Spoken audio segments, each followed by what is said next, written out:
welcome back to Thug Notes. This week we setting sail with Moby-Dick by Herman Melville.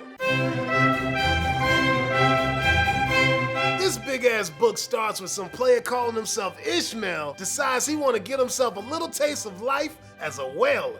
But before my boy finds a crew to join up, he rolls over to the Spouter Inn, where he hooks up with some tatted-up harpooner named Wisecrack. Not long after, they get all tight and start kicking it Bert and Ernie style. So Ishmael and Wisecrack fly their colors and crew up on a hoopty-ass boat called the Pequod.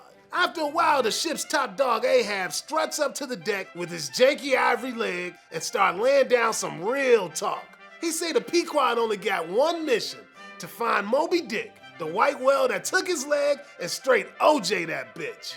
After about 500 pages of Ishmael going off about whaling bullshit, the Pequod cruises up to a ship called the Rachel, where Ahab starts jabbering with the captain. He asks Ahab if he want to do him a solid and help search for a lost boat with his son on it. But Ahab shakes that load off because he only got one thing on his mind, that Mo-Deezy.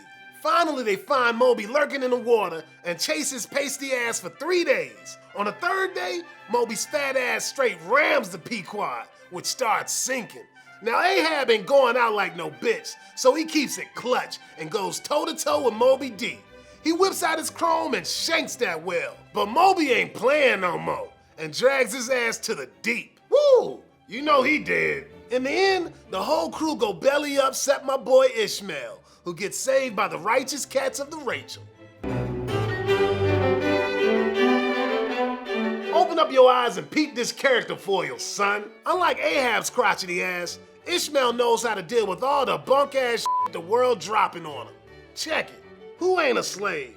However they may thump and punch me about, everybody else is one way or other served much the same way. Talk not to me of blasphemy, man. I'd strike the sun if it insulted me. See, my boy Ishmael ain't tripping about the fact that the world's a twisted place that's gonna burn a brother. In fact, he totally cool with the fact that ain't nothing you can do but sit back and accept it. Whereas Ahab don't take from nobody, even God himself. To Ahab, Big Moby sometimes representing God. In the game of life, Ahab don't want to just play the hand he was dealt. Nah, blood. He want to spit in the face of the dealer, cause ain't nobody gonna impose rules on Ahab without a fight. So be it the sun, God, or eternity itself, Ahab gonna step up and buck it, even if it kills him. So what's Ahab's beef with the Big G really all about? To Ahab, God runs every part of this janky-ass world like a tyrant that ain't got no accountability. What's worse, they always gonna be some simple-ass fools duped into thinking that all them injustices ain't no thing.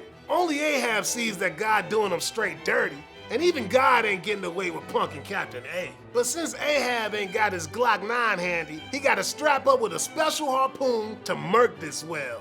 Ahab dunks the harpoon in the blood of 3 pagans and even baptizes his news piece, saying, "I do not baptize you in the name of the Father, but in the name of the devil."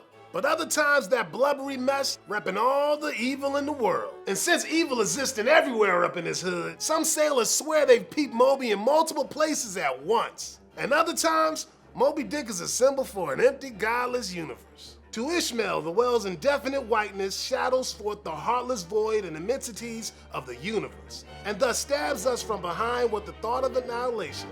It's a colorless, all color of atheism from which we shrink. Since whiteness is both the lack of color and the combo of all colors, that whale is a swimming symbol of the raw truth that no matter how you spit it, the sum total of all the things in the universe is a big, fat nothing. So that whale serving as a nasty reminder that if you're gonna live a life seeking meaning, you best prep yourself for a whole lot of pain and misery, B. And if you got the balls to face the universe's emptiness, you'll see that we all just like Ishmael. Just a bunch of orphans floating aimlessly in a sea that keeps flowing like it don't even give a shit. But keep floating, homies, cause somewhere out there we all got our own Rachel that's there to save us. See you next week, B.